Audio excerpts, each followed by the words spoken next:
Bien, el cristiano en su lugar de trabajo es nuestra lección número 10 de nuestra serie de lecciones, Cristianismo de la vida diaria, y vaya si ha dado trabajo hoy poner la presentación. En esta primera expresión de nuestro tema estuvimos viendo varias cosas. Por ejemplo, que desde un principio y antes de la caída, Dios ocupó al hombre con ciertas tareas.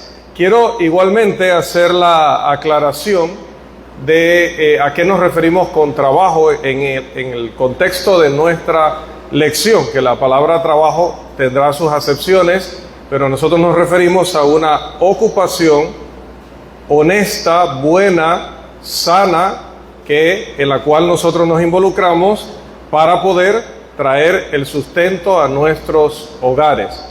Porque definitivamente no me estaré refiriendo a actividades ilícitas a las que de manera inadecuada le llaman trabajo. Algunos por ahí dicen que alguna cierta actividad es el trabajo más antiguo del mundo. Es una manera muy fea de utilizar realmente el término trabajo.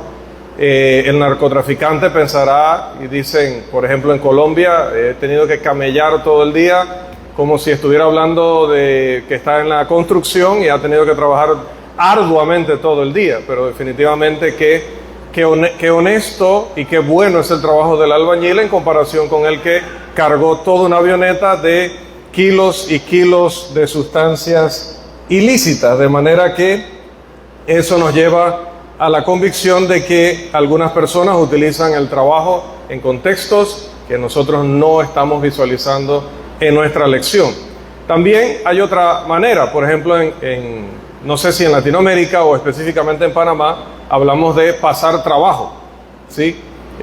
Y nos referimos a eso, o nos referimos a algo con esa frase, pero refiriéndonos a algo fatigoso, a algo que nos ha traído angustia, que nos ha traído aflicción, o una tarea o una ocupación que nos llevó a un punto que definitivamente sentíamos que ya no podíamos más. Tampoco nos referimos específicamente a eso, aunque habrá trabajos honestos y buenos que llevan sustento al hogar, que dignifican al hombre, que pues serán tan extenuantes, tan agotadores, que podemos decir pasé trabajo para poder terminar eso. Incluso hasta poner una presentación, pues nos lleva a veces hasta para eso pasar trabajo. Pero nosotros estamos particularmente interesados en borrar de nuestra cabeza el concepto de que de manera general, absoluta y en todos los contextos, la palabra trabajo tiene que involucrar algo malo, algo que es una desgracia, algo que es un mal en nuestras vidas, algo de lo que deberíamos quejarnos, y que ojalá que Cristo venga ya para que se acabe esto del trabajo y ver el trabajo en cuanto a la ocupación honesta y buena para poder obtener ganancias o beneficios para el bien de nuestras familias, para nuestro propio sustento y subsistencia, de esa forma. A eso específicamente nos referimos. Ahora, aunque Dios nunca ha querido que el hombre esté ocioso, Dios ha querido que el hombre sea responsable de sí mismo y de su familia, que provea para ella y que haga lo que tenga que hacer para proveerles. Y desde incluso antes de la caída lo coloca en el jardín y le encomienda que lo labre y que lo guarde.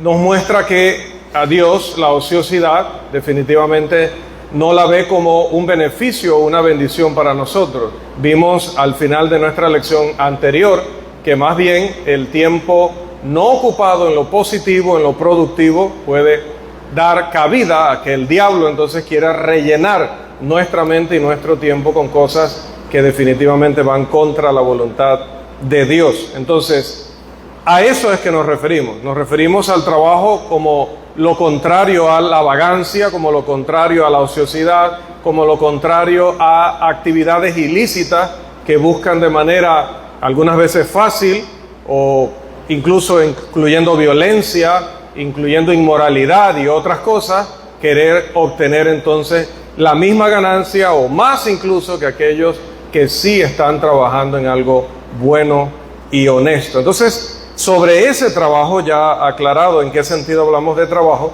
preguntábamos al final, decíamos, hay varias preguntas. cómo debe integrarse el cristiano en su trabajo. Todos nosotros pertenecemos a la misma congregación, pero no trabajamos en los mismos lugares, no nos dedicamos a la misma cosa referente a nuestro medio de sustento. ¿Cómo deberíamos integrarnos si estamos en una compañía o empresa donde compartimos espacio, muchas cosas en común con personas que no tienen nuestra preciosa fe, que no tienen nuestra conducta, nuestra mentalidad, que es la mentalidad y la conducta de Cristo? ¿Cómo nos integramos con ellos? ¿Cómo podemos ser parte de ese grupo, parte de esa familia, dicen muchas compañías hoy, para promover esa unidad y esa armonía que va también a colaborar para que la empresa pueda ser próspera? ¿Cómo podemos ser familia en ese sentido con ellos? ¿Cómo nos podemos integrar? ¿Será que realmente tenemos que ser familia o hay límites? Eso lo vamos a ver a través de este estudio.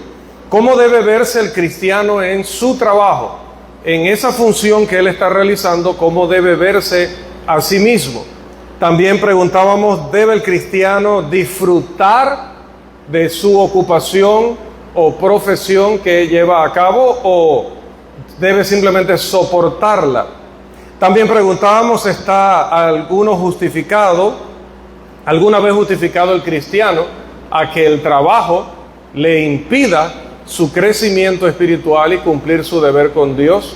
¿Está justificado el cristiano para eso? Además, ¿es el trabajo humano una maldición? Bueno, ya lo estábamos explicando. ¿Existe una manera efectiva de llevar una influencia correcta o sana dentro de nuestro lugar de trabajo? ¿Cuál es la actitud correcta de un cristiano hacia aquellos que en su trabajo representan la autoridad? ¿Cuál debe ser su actitud hacia sus superiores? ¿Cuál es la actitud correcta? ¿Cómo debemos manejar los problemas que surgen en un lugar de trabajo, sea con un superior, sea con los compañeros, sea con un cliente o paciente? ¿Y qué hacemos con el dinero que ganamos en nuestro trabajo? Todas esas preguntas son preguntas que el cristiano debe hacerse y debe buscar una respuesta en la sabiduría de Dios, en el conocimiento de Dios, y usar la sabiduría que da Dios para poder aplicarlo en su vida personal y ser, número uno, más productivo en su trabajo, poder valorar su trabajo, poder darle gloria a Dios en su trabajo y poder también, hermanos, dentro de lo que vivamos en esta tierra, lo que el Señor nos permita vivir en esta tierra, no vivir con una mentalidad y con una actitud que nos enferme y nos lleve algún día a colapsar porque no estamos evaluando las cosas correctamente. Así que vamos a dar unas respuestas generales y luego vamos a ir viendo en el contenido respuestas específicas. Lo primero, ¿qué responde todo esto que acabamos de preguntar? Lo primero, sea un cristiano. Sea un cristiano, punto número uno. Debemos recordar que pertenecemos a Cristo y que esto no es solamente los domingos, los miércoles, los viernes y para algunos los sábados, sino que todo el tiempo somos propiedad de Jesucristo. Todo el tiempo Él es nuestro Señor y nosotros hemos aceptado delante de testigos en la tierra y en el cielo que le vamos a seguir en todos los aspectos de nuestras vidas. Y eso incluye, obviamente, nuestro trabajo, cualquiera que sea. La autoridad de Cristo no se limita únicamente a la iglesia. Mateo 28 y 18 nos dice que la autoridad de Él abarca, a ver, en el evangelismo lo decimos mucho, la autoridad de Cristo abarca cielo y la tierra.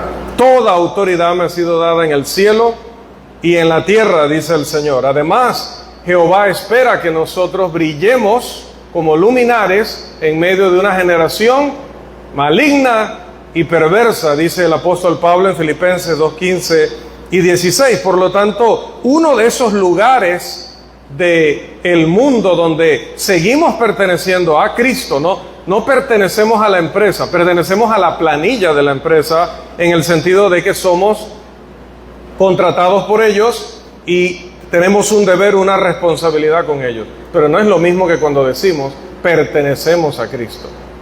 Porque sí somos literalmente su propiedad. No somos propiedad de la empresa o compañía o persona para la cual trabajemos, sea particular o incluso familiar. No le pertenecemos a esa persona, pero sí le pertenecemos a Cristo, dice la palabra. En el lugar de trabajo, el cristiano debe buscar en todo agradar a Dios, porque Mateo 6:33 dice que en todo aspecto de nuestra vida debemos buscar primeramente el reino de Dios y su justicia. Ser cristiano, hermanos, no significa que llevaremos una etiqueta en el carro, o sea, no es una obligación que usted le ponga alguna etiqueta a su carro, o a su computadora, o la puerta de su oficina, o al escritorio donde usted realiza sus labores, o a la moto que utiliza para hacer mensajería, mucho menos que tenga que llevar una pancarta en la espalda o en el pecho diciendo esto, anunciando que somos cristianos. Pero nuestra manera de hablar, nuestra manera de pensar, nuestra manera de actuar debe hacer que las personas giren la cabeza, se queden mirándonos con sorpresa y digan: ¿y este de dónde salió? ¿Y este de qué planeta es? ¿Que no te gusta qué? Que tú no puedes ir a dónde, que tú no vas a hacer. El apóstol Pedro dice en 1 de Pedro capítulo 4, dice: a ellos les parecerá cosa extraña que ustedes no corran con ellos en el mismo desenfreno de disolución o libertinaje. Si nosotros nos estamos comportando como cristianos, deben vernos, como decimos en buen panameño, como bichos raros. Deben vernos como personas diferentes. ¿Qué dice, por favor, 1 de Pedro capítulo 2, versículo 9? Mientras hacemos el enésimo intento acá. 1 de Pedro 2, 9, por favor, alto y claro. A vosotros sois linaje escogido, real sacerdocio, nación santa, pueblo adquirido por Dios, para que anunciéis las virtudes de aquel que os llamó de la tiniebla a la luz admirable. ¿Qué es lo primero que dice, hermano Abel, ese pasaje? La primera frase. Linaje escogido. Dice que somos linaje escogido. Mis hermanos, yo no sé si le hemos dado el valor que esa palabra tiene. ¿Usted sabe lo que es hablar de un linaje escogido? En los famosos cuentos de hadas se habla de príncipes de qué. ¿Príncipes de qué? ¿Qué tienen los príncipes en sus venas? Dicen los cuentos de hadas: sangre azul, ¿sí? Para indicar que supuestamente son de una categoría o son de una especie o una categoría diferente, una raza diferente. Luego por allí se ha descubierto que pues algunas familias eran de un color pero tan claro, que se veían sus venas pero tan azules, que les daba la impresión a la gente de que esta gente era diferente porque tenían sangre azul. Pero si los cortabas, ibas a ver que no son nada de azules. Pero lo que quiero rescatar de esa expresión es que cuando hablamos de un linaje escogido, estamos hablando de que el mundo ve a los Rockefeller, el mundo ve a ciertos apellidos que ni siquiera voy a intentar ahora pronunciar, como las familias más poderosas de la tierra, las familias más conocidas de la tierra, más respetadas de la tierra. Pero la familia más destacada, más importante, más poderosa, más rica es la familia de Dios. Somos un linaje escogido. ¿Y sabe qué tienen en común, dentro de otras cosas, todas esas familias que mencionaba secularmente? Que usted no los verá a ellos vistiendo de ciertas maneras, hablando de ciertas maneras, ni estando en ciertos lugares. Están en la obligación protocolar, de etiqueta, de vestir, de hablar, de actuar y de estar solo en lugares o participar de eventos o relacionarse con personas o hacer negocios de un cierto tipo que estén a la altura de su abolengo, de su ascendencia. Pues el cristiano mucho más, porque resulta que el que está como jefe de nuestra familia es el Rey de Reyes y Señor de Señores. Entonces, por supuesto que la gente en nuestro lugar de trabajo debería mirarnos como una clase diferente, pero como diferente en el sentido de especial. Y nosotros no deberíamos ser destruidos en nuestra autoestima, como se utiliza mucho la expresión, cuando nos dicen que somos raros, que somos extraños, porque no es solamente ser diferentes, sino que deberíamos sentirnos tan felices de haber aprendido a vivir bien la vida y a hacer bien las cosas, que deberíamos persuadir a nuestros compañeros de trabajo que la manera en la que nosotros vivimos, decidimos, actuamos y hablamos es la mejor manera posible. No que nos sigan viendo simplemente como bichos raros. Eso no es lo que nos debe hacer sentir orgullosos. Por eso he querido matizar. Sí, como dice el texto, deben vernos como un linaje escogido, como gente diferente, apartada de las cosas, de ellos mismos en la manera de ser y actuar. Pero también al mismo tiempo nosotros deberíamos ser una invitación en persona a vivir eso.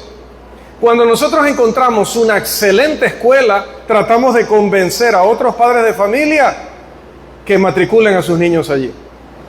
Cuando nosotros encontramos un almacén que vende muy buena calidad a un muy buen precio, tratamos de convencer a otros de que vayan y compren allí. Cuando nosotros encontramos una oferta buena, cuando nosotros encontramos un lugar de comer o de poder a donde ir a pasear y es espectacular, nosotros le queremos hablar a todo el mundo de eso.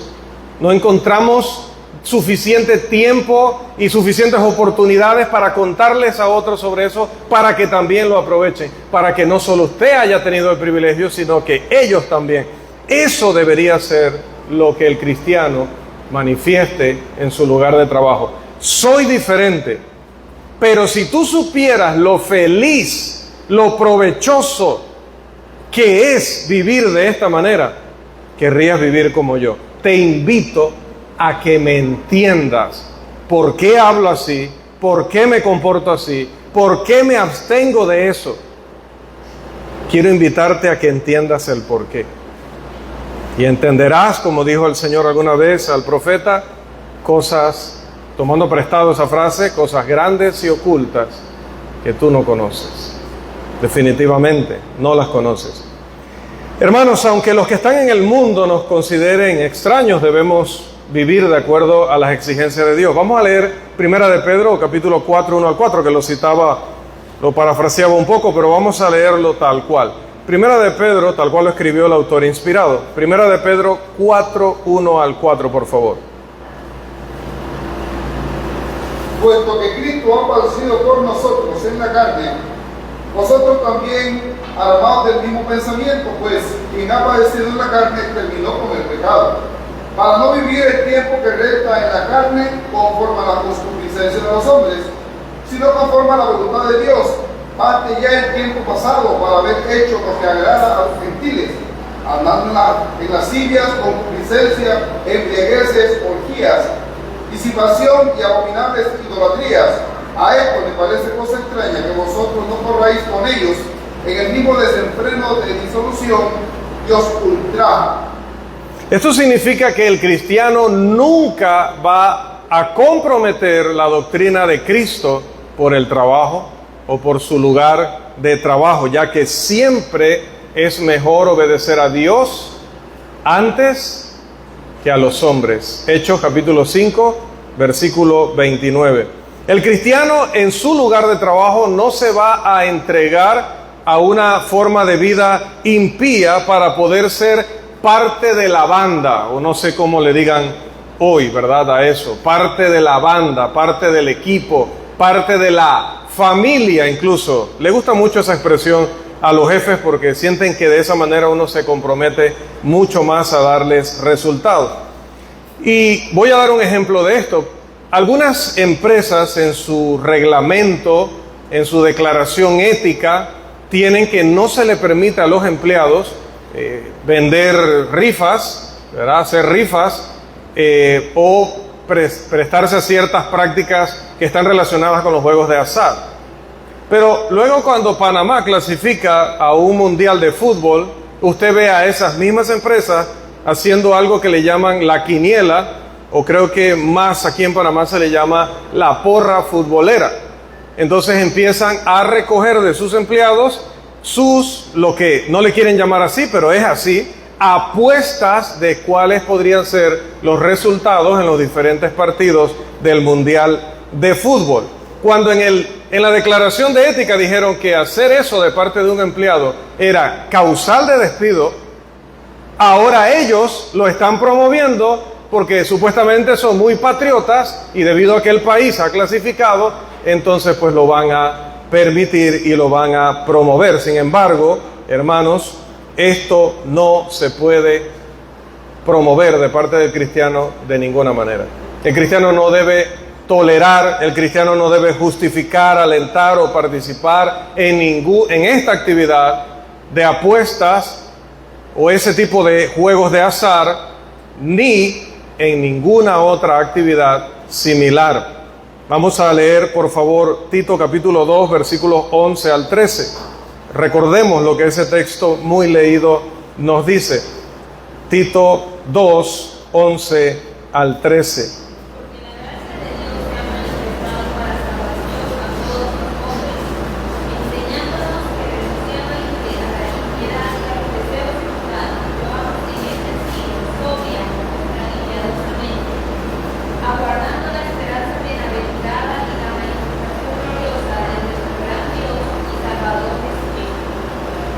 Dice que nosotros, hermanos, hemos sido redimidos, hemos sido rescatados de aquella manera en la que vivíamos para vivir ahora en santidad, para vivir de manera diferente. Por lo tanto, en el trabajo, por un sueldo o por agradar a un superior o por dejarme llevar por lo que me piden mis compañeros de trabajo, a quienes luego considero amigos, yo no debo menospreciar lo que Dios ha hecho en mi vida, porque he costado la sangre de Cristo. Cristo me lavó de todos mis pecados pasados, no para que yo vuelva a ellos. Recuerde que cada vez que vamos nuevamente allá, estamos diciéndole a Cristo que no tiene valor lo que Él hizo en la cruz. No tiene valor, porque otra vez estamos allí haciendo aquello que lo llevó a Él a ser azotado, a ser abofeteado, a ser golpeado, a ser clavado en la cruz y a haber expirado allí. No lo voy a hacer por un trabajo, hermanos, solo porque la compañía o mi jefe digan que es algo inocente, que simplemente es ser parte del equipo, que simplemente hago una excepción si aquí no está tu pastor y aquí no está la gente de la iglesia, etcétera. Yo no lo voy a hacer porque yo voy a evitar todo lo que represente el mal. Hay un pasaje que a veces se utiliza para hablar acerca de buscar compañía con los inconversos, pero se aplica mucho a lo que tiene que ver con el matrimonio. Pero en realidad el pasaje está hablando de cualquier tipo de asociación o actividad donde nosotros nos unamos con los incrédulos, pero dándole la espalda a Dios. Vamos a recordar también ese gran pasaje de la Escritura que es 2 de Corintios. Yo sé que ya usted está por allí, ya sabía que era 2 de Corintios 6, 14 hasta el capítulo 7, versículo 1, por favor. 2 de Corintios 6, 14 hasta el 7, 1.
Amén.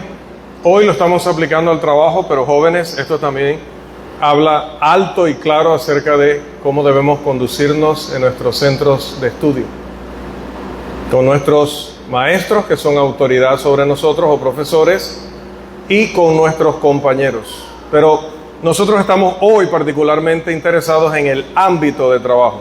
La exhortación del apóstol Pablo también debe guiar la vida del cristiano en su lugar de trabajo. En Colosenses capítulo 4, versículos 5 y 6, un pasaje que quizás en lugar de usted imprimir "soy cristiano" y poner esa etiqueta en su carro o en la puerta de su oficina o en el escritorio o en cualquier lugar físico en su trabajo, más bien tome este texto, imprímalo y póngalo en su lugar de trabajo para que lo recuerde constantemente. ¿Cómo debemos conducirnos en nuestro lugar de trabajo? Dice Pablo, Colosenses 4, 5 y 6, andad como sabiamente, es decir, tenemos que aplicar lo que hemos aprendido, aplicar adecuadamente a cada situación que enfrentemos lo que hemos aprendido. ¿Ante quiénes? Bueno, hablando en este contexto con los de afuera, redimiendo el tiempo, o como lo dice Efesios, aprovechando bien el tiempo. ¿Cómo? Sea vuestra palabra siempre con gracia. No hable con odio, menosprecio, rencor, falta de respeto, como un iracundo o iracunda en su trabajo. Cuando hable con gracia. Y eso no significa hablar riéndose. No significa hablar con una sonrisa de oreja a oreja. Sino que cuando hablemos con bondad, hablemos con amor, hablemos con amabilidad, hablemos para buscar que en nuestro entorno haya paz, para que cuando nos ultrajan, como dice Pedro, es decir, nos faltan el respeto y tratan de hacernos la vida de cuadritos por nuestras convicciones cristianas, en lugar de responder con ira y más bien lograr que nos provoquen para que luego entonces más se burlen de nosotros y nos digan, ¿viste? Y eres de que es cristiano y mira ahora cómo me estás tratando. No, cuidado, cuando vaya a responder, responda con gracia. Hermanos, Jesús miraba a aquellos que se estaban burlando de él, aquellos que le habían llevado a la cruz, y él allí agonizando dijo, Padre, perdónalos porque no saben lo que hacen. Y realmente nuestros compañeros de trabajo, cuando se burlan de la Biblia, cuando se burlan de nuestras convicciones cristianas, cuando tratan de sacarnos de nuestras casillas o de quicio, como decimos, pues son personas que en realidad no están entendiendo bien con qué se están metiendo, no están entendiendo a quién realmente están ofendiendo y de quién se están burlando, que es aquel a quien nosotros representamos. Pero ¿qué debemos tener para ellos? Gracia. ¿Cómo debe ser la expresión que salga de nuestra boca? Dice, debe ser sazonada con sal. ¿Y qué será eso de sazonada con sal? A ver, ¿qué será eso de sazonada? ¿Cómo puede usted, al darle una respuesta a su vecino, a su amigo, a su compañero, darle una respuesta sazonada con sal? ¿Cómo hacemos eso? Nos ponemos un poquito de sal en la boca primero. A ver, hermano Juan.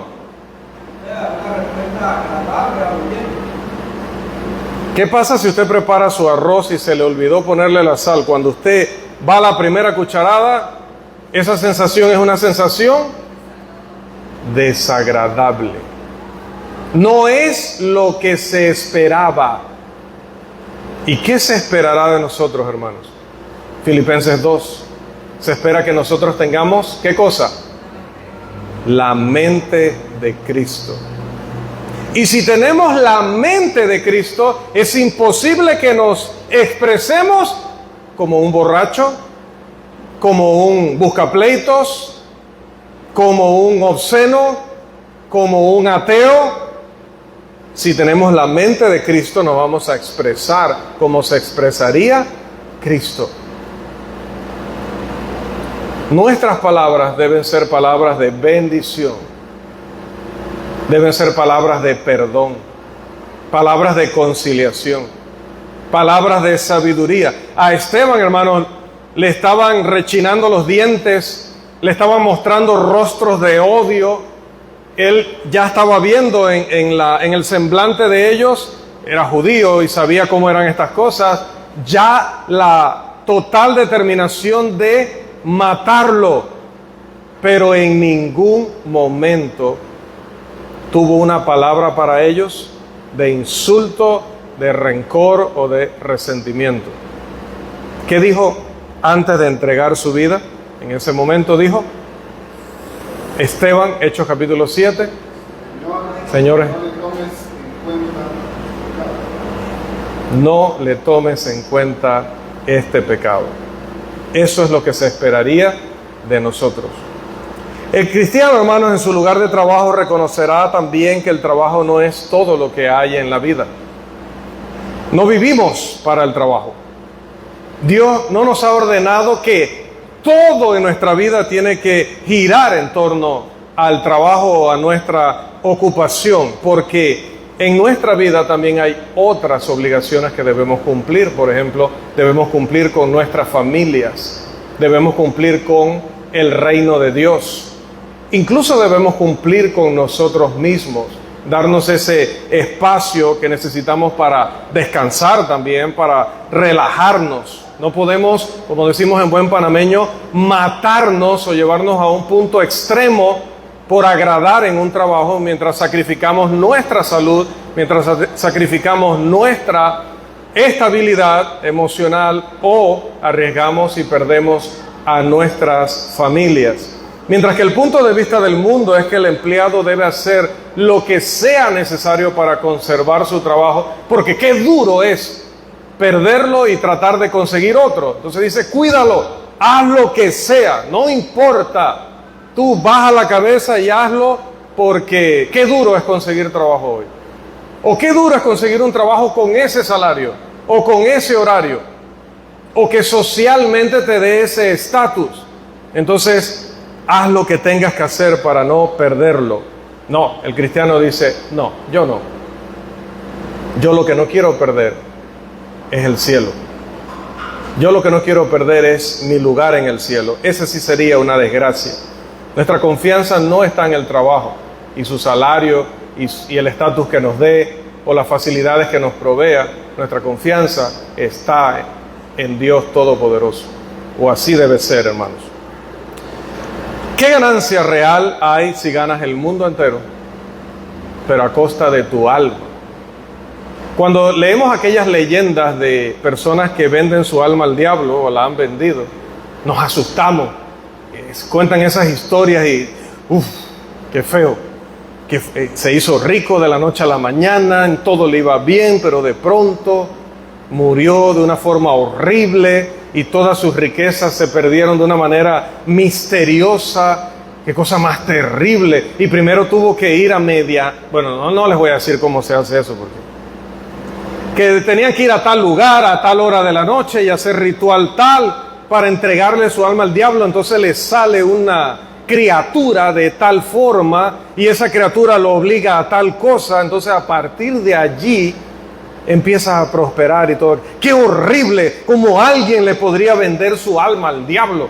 ¿Cómo alguien podría ir a ese lugar, a esa hora, enfrentar a esa criatura y decirle, te doy mi alma, pero permíteme ser muy rico, muy poderoso? Pero hermanos, es más común de lo que pensamos. A final de cuentas, la leyenda está en todo ese proceso que no les conté. Pero día tras día hay personas que le venden su alma al diablo por dinero, no por millones y millones, que incluso es lo más irónico de la vida. A veces hasta por un salario mínimo vendemos nuestra alma al diablo. Jesús dice que no hay ganancia en que incluso nos dieran el mundo entero si el costo es perdernos por toda la eternidad. Ser cristiano en el lugar de trabajo significa sostener o mantener la mejor actitud y disposición de vida para que los que están fuera del cuerpo de Cristo, hermanos, puedan ver a nuestro Padre Celestial en nosotros. En nosotros. Cuando Moisés bajó de aquella montaña, dice que su rostro resplandecía.